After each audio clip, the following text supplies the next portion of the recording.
Mari kita membahas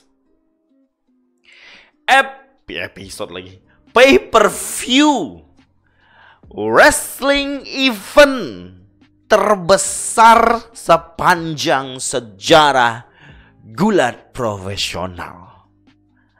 All in London dengan penonton rekor 81.035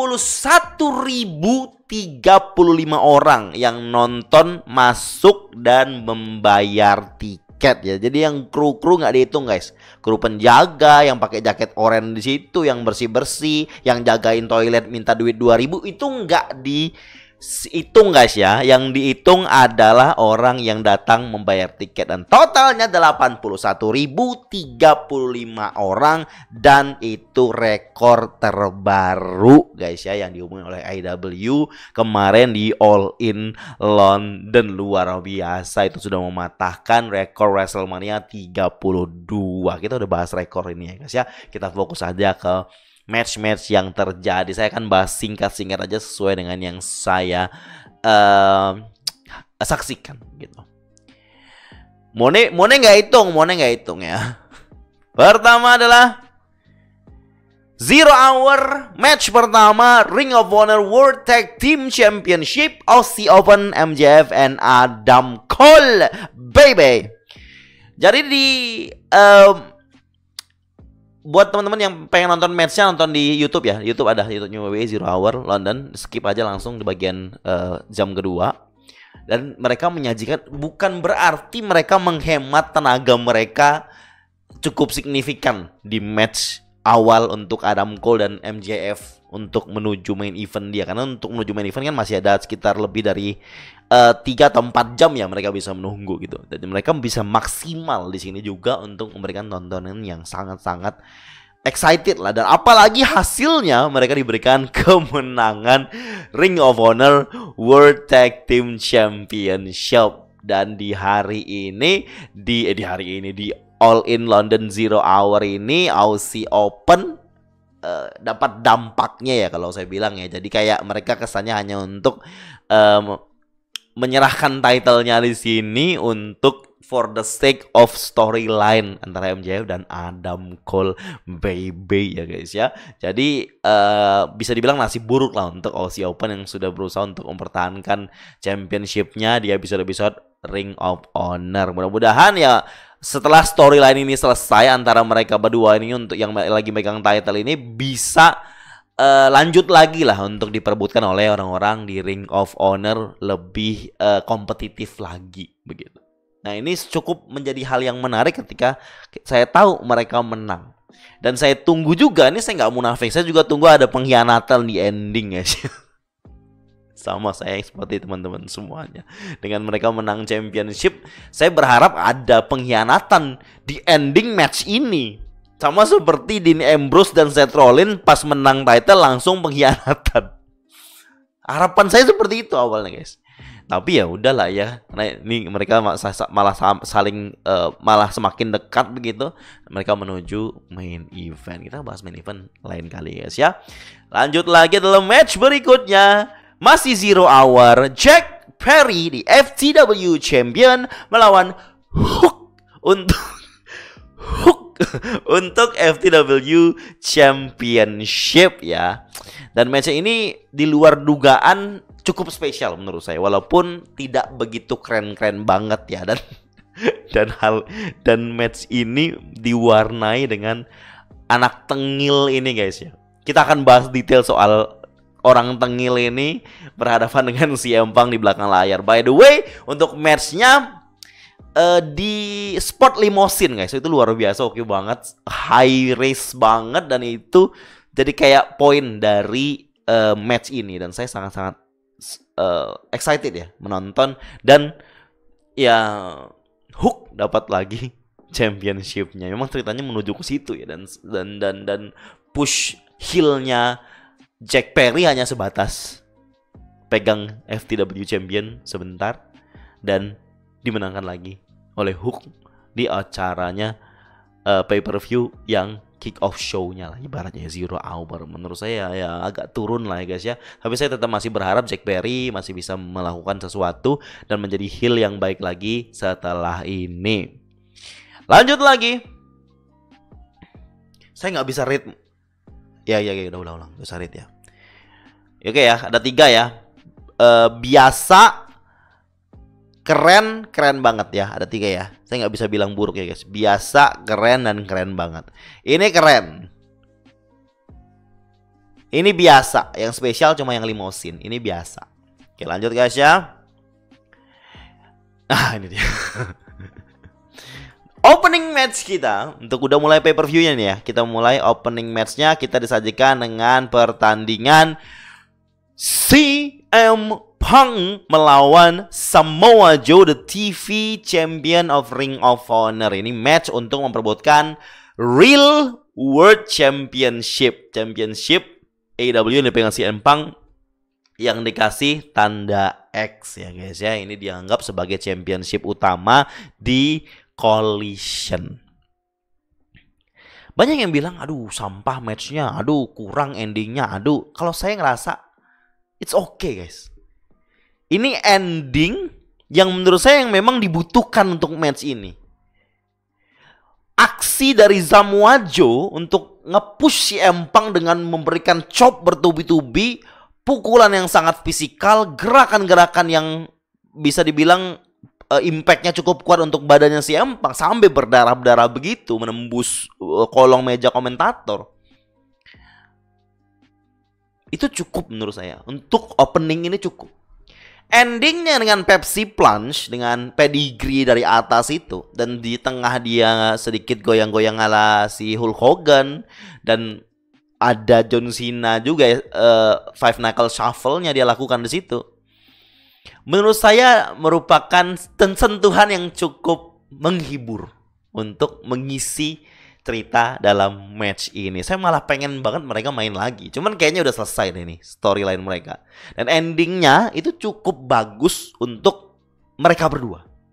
Baik CM Punk dan juga Samoa Joe. Dan kita tahu setelah ini CM Punk masih akan ngedragging ceritanya lagi sebagai Real World Champion ya guys ya. Kalau saya bilang antara biasa, keren, atau keren banget match ini, cukup keren guys. Match yang keren menurut saya untuk opening All In London. Gitu guys ya. Nanti saya tanya di ending teman-teman favoritnya yang mana ya. Lanjut lagi adalah ini match bagus sekali guys. Tapi sayangnya endingnya hanya untuk melanjutkan cerita menuju All Out. Ini match oke banget guys. Saya suka banget Juice Robinson di sini guys. Karakternya waduh. Gimana ya? Dia memberi warna di match ini kalau saya bilang si Juice Robinson. Kota Ibushi saya nggak begitu. Wah keren banget, nggak biasa aja kalau menurut saya kata Ibushi guys ya di sini ya. Beberapa kali Gordon Glover ini mencoba untuk membuat sebuah gerakan yang biasa mereka lakukan zaman dulu, cuman kayaknya nggak nyentuh untuk crowd all in. Kerasa nggak guys? Beberapa tidak sempurna kerasanya.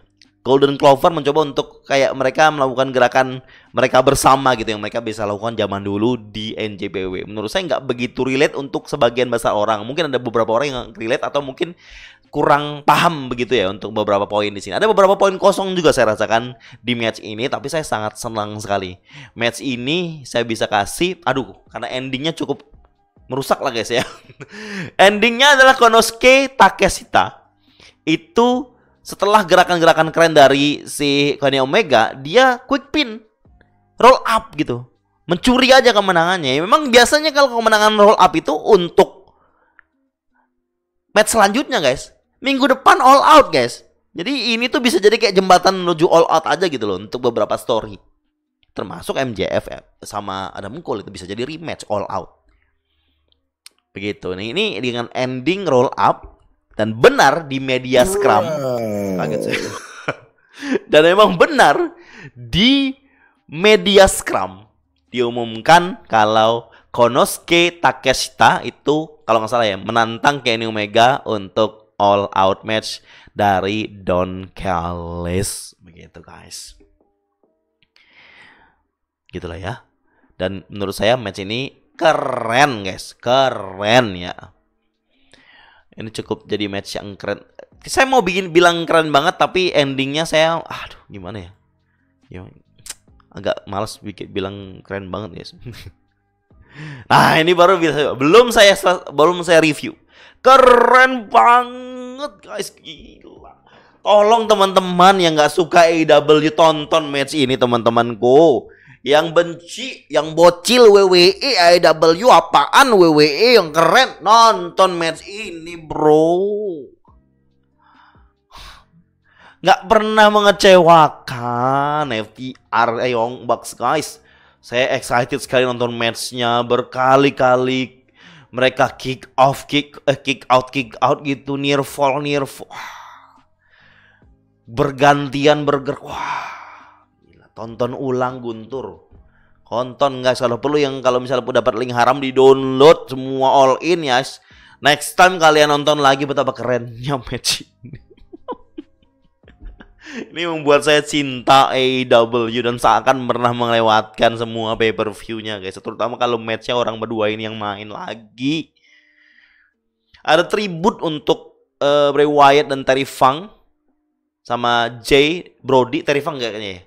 Jay Brody sama Bray Wyatt yang mereka tribute di armbandnya si FTR ini. Luar biasa match-nya dan tetap retain FTR. Bro, gila penontonnya ngeri rame, seru banget, penontonnya juga seru banget. Matchnya juga mantap jiwa. Saya kasih nilai keren banget, plus. Gila guys, tonton lagi guys. Recommended guys. Nih. BR aja ganti grupnya si A guys. Tuh.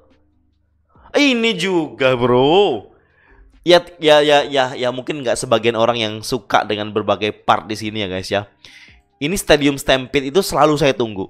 Dan alhamdulillah itu ada lagi di All In ini. Cuman nggak sinematik ya guys ya, karena dua Stampede itu sinematik, ada beberapa yang direkam.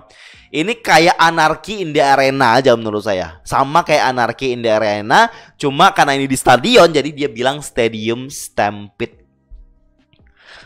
Awalnya ini ada Rey Fenix, tapi Rey Fenix itu ada urusan visa, nggak bisa ke London, jadi diceritain cedera, dia off.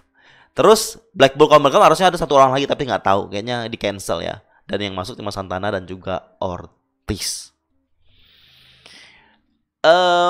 Yang kurang dari match ini kalau saya bilang guys ya. Oh, untuk Extreme udah nggak bisa ditanya guys. Moxley gila banget. Kalau teman-teman lihat yang sate itu, tusuk sate tuh, ngapain coba bawa tusuk sate guys. Dua itu saya pernah lihat foto dia yang di Jepang itu ya guys. Di Jepang apa yang di Indie tuh, dia mainin lagi di sini guys. Gila itu si Moxley, gila. Tukang ini apa, ekstremis darah nyorang ini. Lepas kendali dia di sini mas ini. Dan poin yang beberapa yang kurang, kalau saya bilang ya, terlalu banyak yang terjadi. Daripada Anarchy in the Arena, masih bagus Anarchy in the Arena untuk segi spot peralihan kameranya guys. Jadi beberapa kali peralihan kamera itu tidak ada apa-apa gitu loh. Dia ngalihin ke sebuah kamera ke tempat lain yang padahal sebelah sini lagi ngelakuin sesuatu yang bagus gitu loh. Jadi kayak koordinasi kameramennya menurut saya kurang. Dan ini merusak pemandangan penonton TV ya kalau saya bilang ya. Merusak pemandangan penonton yang dari online ini, yang stream gitu loh. Ngelihatnya tuh agak gimana? Ini lagi ngapain lagi, itu nanti gimana gitu loh. Bingung saya sebagian hal gitu. Dan saya expect Bryan Danielson muncul dan tidak guys. Bryan Danielson tidak muncul di sini, padahal saya expect dia muncul untuk meramaikan lah ya. Nggak usah gerak banyak-banyak lah ya, cuma teriak-teriak juga nggak apa-apa gitu guys ya. Mox limbatnya garpu udah biasa. Sate guys, tusuk sate guys. Don't try this at home bro, don't. Terus yang agak konyol Penta. Saya kurang kayak, lah kenapa sih gitu loh? Gak penting gitu loh guys. Penta keluar ganti baju merah jadi Penta Escuro. Sorry banget kalau memang saya salah karena mungkin gak ikutin story-nya guys ya. Tapi tiba-tiba Oscuro keluar jadi merah. Itu menurut saya gak konyol dan saya kurang suka guys. Dan dia mau lompat salto ke bawah ke tempat Santana itu tangganya rapuh sekali. Kayak tangga dari kayu, bukan tangga dari besi sepertinya. Apa lapisan kayu dan besi.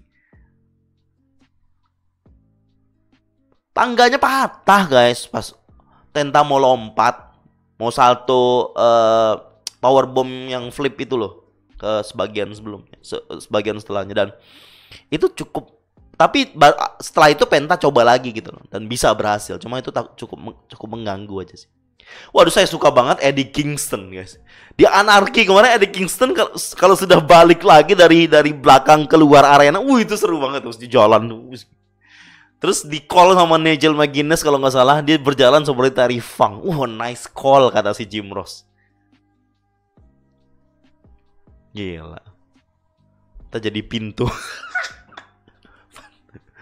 This is a great match. It's keren banget ya kalau saya bilang ya. Match ini keren banget. Satu lagi momen spesialnya, guys. Ada emaknya si best friend Trent datang pakai mobil, terus dicium sama Moxley. Dan Eddie Kingston rivalry dengan Claudio. Oke, Eddie Kingston ini karakternya oke banget, bro. Real banget. Feel-nya tuh real banget. Saya yakin Eddie Kingston sama Claudio tuh di belakang layar baik-baik aja mereka. Cuma bagaimana Eddie tuh mempermainkan ceritanya kalau emang dia bener benci sama Claudio itu sangat, kalau saya bilang kelas banget ya untuk Eddie Kingston, bro. Ronaldo itu bang, Ronaldo. Lanjut guys. Keren banget match tadi ya. Nah ini juga guys. Momen spesial yang saya dapatkan, saya nggak mau ngomong banyak soal momen match ini. Momen spesial yang saya dapatkan adalah bagaimana Toni Storm, ulang dulu. Paige ini bawa keluarganya. Keluarganya yang terinspirasi Fighting with My Family. Terus Toni Storm itu tidak sengaja mukul emaknya Saraya, bukan Paige ya, Saraya. Dan Saraya tadinya bersahabat dengan Toni Storm di sini. Marah dong, emaknya nggak sengaja dipukul, ya nggak sengaja, tapi marah dong. Akhirnya berantem mereka di sini. Toni Storm juga kesal banget. Ruby sampai keluar karena Toni Storm mau kayak menghajar lehernya Saraya yang berbahaya, akan bisa cedera lagi gitu loh. Ruby datang untuk Toni Storm, jangan lehernya, kasihan, jangan lehernya gitu.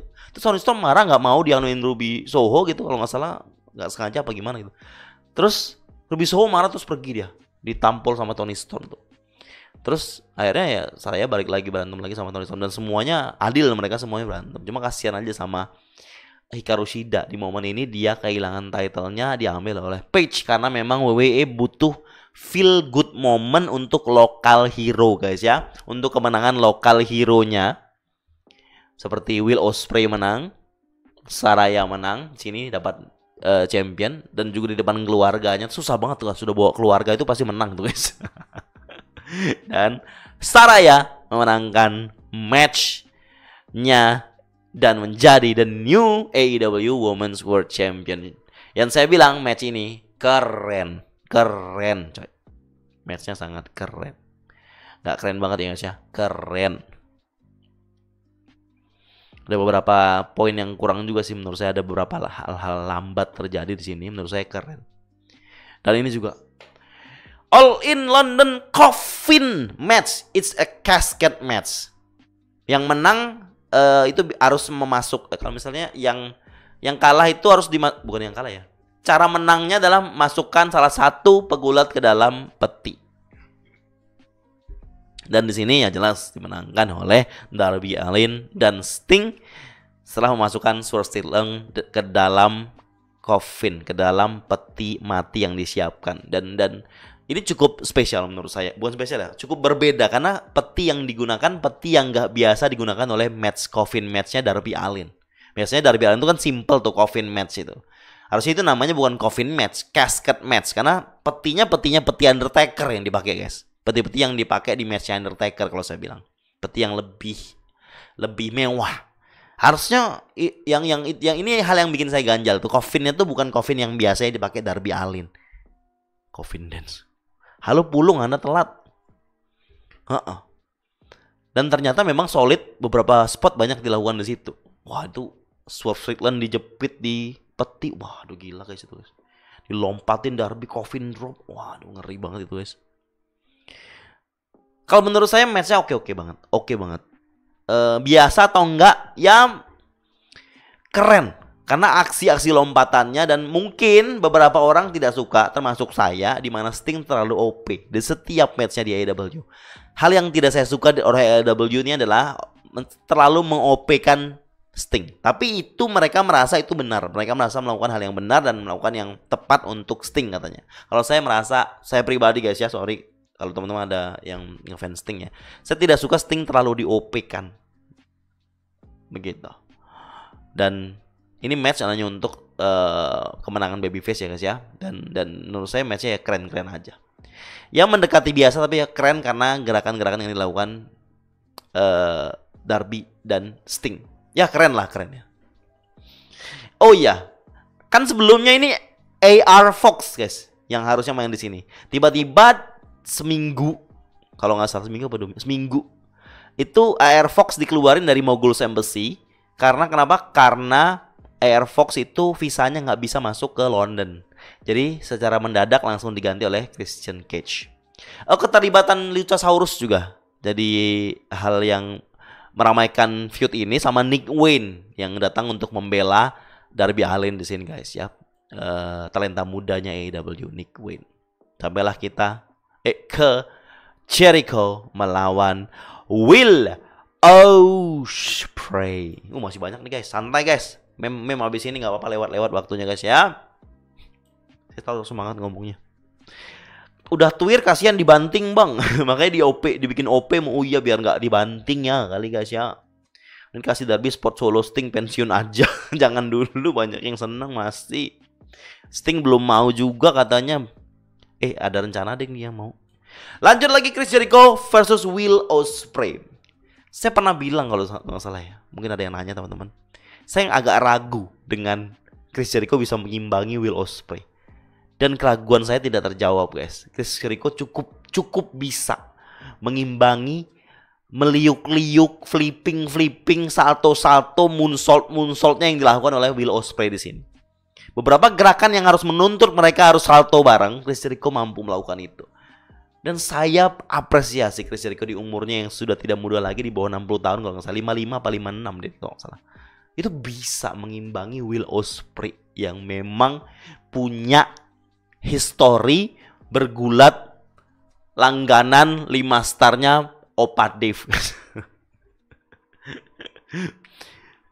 Dan menangnya Will Ospreay menurut saya cukup pas. Tidak salah dan keputusan yang tepat memenangkan Will Ospreay di sini, karena Chris Jericho ya harusnya memang dia ya bantulah untuk memoles Will Ospreay bisa dapat kesempatan menang di the biggest wrestling show in history. Dan yang saya sebentar. Bang out dulu ya, silakan out dulu yang nggak mau pembahasan AEW. Dan saya menganggap match ini keren banget.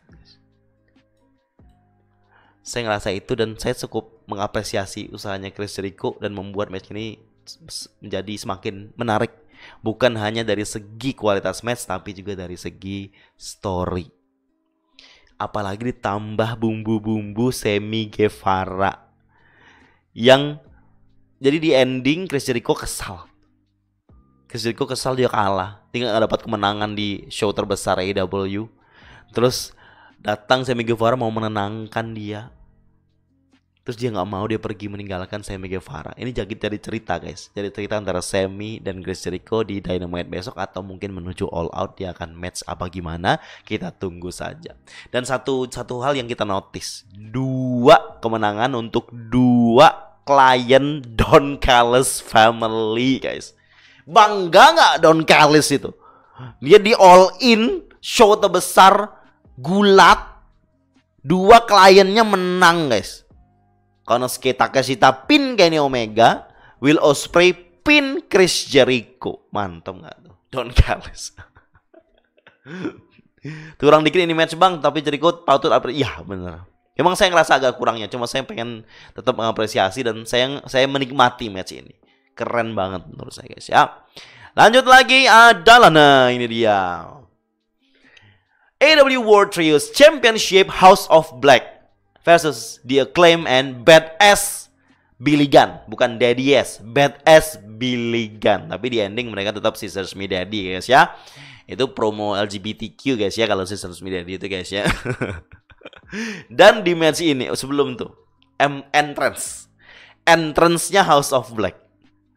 Tepat sekali Tony Khan memberikan entrance ini di sebelum ending.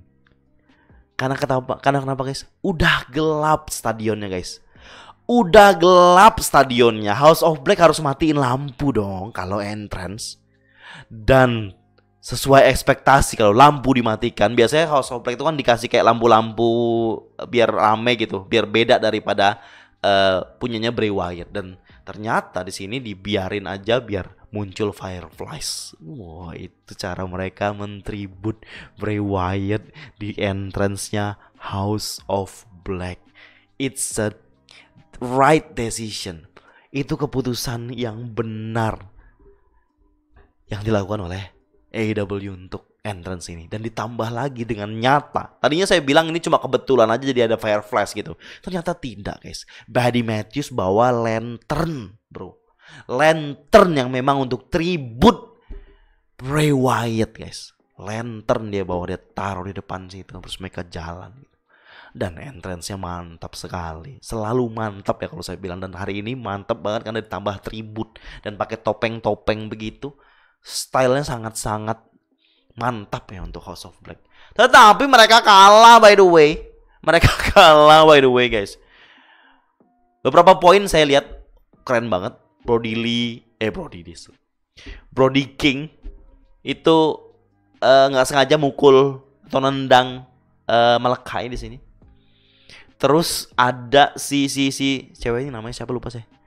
Cewek ini itu di Julia Hart itu di Scissors sama si Anthony Bowen itu. Saya nggak expect ya cewek diserang kayak gitu guys. Tapi ya namanya mereka kan pelangi guys ya. Jadi bebas-bebas aja ya untuk mereka guys ya. Tapi saya nggak membenarkan ya guys ya. Salah itu pokoknya. Dan udah singkat cerita, saya nggak mau lama-lama, saya mau langsung ke main event. Singkat cerita, dia klaim menang di match ini. Dan di ending mereka Scissors Me Daddy dan the new AEW World Trios Championship. Dan oh ya, di opening matchnya ini kan dikasih tahu kalau house rules match kan biasanya rulesnya bisa dipilih oleh lawannya. Lawannya memilih no holds barred. Makanya nggak ada tag-tagan. Jadi mereka bisa bebas kemana-mana dan langsung pin. Langsung pin siapa aja. Jadi kayak tornado gitu loh. Dan sangat mantap. Nggak biasa begitu ya guys ya.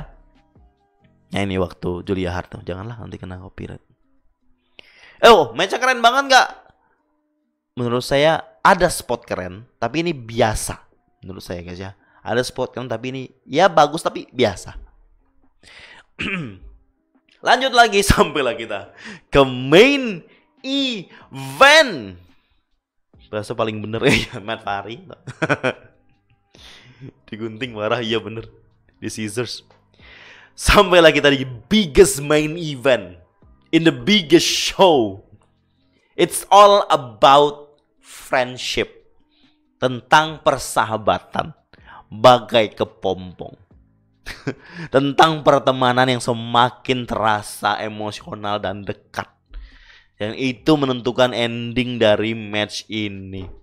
Dan lagi-lagi mereka ngebuat ini saya bilang storyline at its finest. Saya meragukan ini. Teman-teman pasti ingat setelah Forbidden Door. Setelah Forbidden Door saya bilang guys, kalau saya nggak ngikutin AEW lagi, nggak watch online lagi karena menurut saya tidak menarik. Karena nggak masuk akal tiba-tiba MJF kok jadi temenan sama Adam Cole. Saya nggak menarik kata-kata saya guys ya. Memang awalnya saya agak lah konyol banget kok tiba jadi temenan, dan makin kesini mereka memang di build up untuk punya pertemanan yang semakin dekat. Yang diawali dengan tag team blind eliminator itu. Mereka gagal dapat champion sampai MJF ini kan perlahan MJF berubah jadi babyface setelah itu ya, bersama Adam Cole ini, sampai ke poin dimana MJF sangat merasa dekat dengan Adam Cole. Adam Cole baik selama ini sama dia, tidak mengincar, tidak mengincar title-nya aja, tapi cuma pengen berteman sama MJF. Terus MJF memberikan Adam Cole match di All In London ini, dan story yang disajikan guys, yang dimana mereka memulainya dengan persahabatan. Tadi sudah menang Ring of Honor Tag Team. Terus Adam Cole minta 5 more minutes. Ketika tiba-tiba MJF mencuri kemenangan. Endingnya gimana sih? Lupa saya guys. Oh, double pin. Oh iya, double pin. Double pin. Iya, mantap habis mas. Double pin guys. Lupa saya. Double pin. Roll up tuh di endingnya banget. Yang double pin. Mereka sama-sama jatuh terus dihitung wasit 2 pin katanya. Ya udah menang dua-duanya, draw hasilnya kata wasit. Dan ini konyol banget, saya kesal banget tuh. Lah, kok gini endingnya, saya bilang. Dan ternyata ini untuk cerita di mana Adam Cole minta 5 more minutes. Oh, it's a great storytelling guys kalau saya bilang. Dan MJF bilang apa? No juga. Dan bedanya karena mereka sekarang sudah berteman, MJF bilang 5 menit gak akan cukup. Kita akan terus bertarung sampai ada yang menang guys. Mantep banget guys. Terus ada lagi sebelum ending tuh mereka MJF mau mukul pakai cincinnya, nggak jadi, dia masukin lagi. Adam Cole mau mukul, disuruh Roderick Strong pukul. Tapi nggak mau Adam Cole pukul guys. Sampai akhirnya teralih perhatiannya, langsung Adam Cole bisa di quick pin. Menang MJF. Terus di ending Adam Cole kesal, aduh gimana. Marah dia kalah roll up. JF nggak apa-apa, kita masih punya tag team champion. Dilempar beltnya itu guys. Nggak mau, saya mau itu. Oh, jadi kamu selama ini cuma maunya champion doang. Pertemanan kita hanya tentang kamu pengen champion, iya gitu. Ya udah pukul aja nih saya. Hianati saya. Turn heel ke saya aja katanya. Udah memberikan punggungnya si MJF ke Adam Cole. Adam Cole udah siap, udah seneng banget jadi mau mukul. Roderick Strong ngasut, pukul aja cepat, pukul, I'm your best friend, pukul gitu. Terus Adam Cole nggak jadi mukul, akhirnya mereka berpelukan guys. Oh, it's a great ending. Awalnya saya kesal cuma roll up doang, tapi dia bikin cerita itu. It's a great ending. All In is a great show, it's a perfect show. Dan ini saya bilang main event yang keren banget. It's for the sake of storyline guys. Oh, dan overall AEW All In, it's a fantastic, spectacular, great, perfect, biggest event of wrestling in history. Saya rekomendasikan untuk semua teman yang belum nonton All In, tonton guys. Anda fans gulat tapi tidak menonton show gulat terbesar di dunia, At least saya tonton yang saya bilang keren banget guys. Saya coba recommended yang Stadium Stampede. Jelas main event, jelas ya. Main event, Stadium Stampede, FTR Young Bucks, sama Jericho Ospreay. Yang lain juga bisa.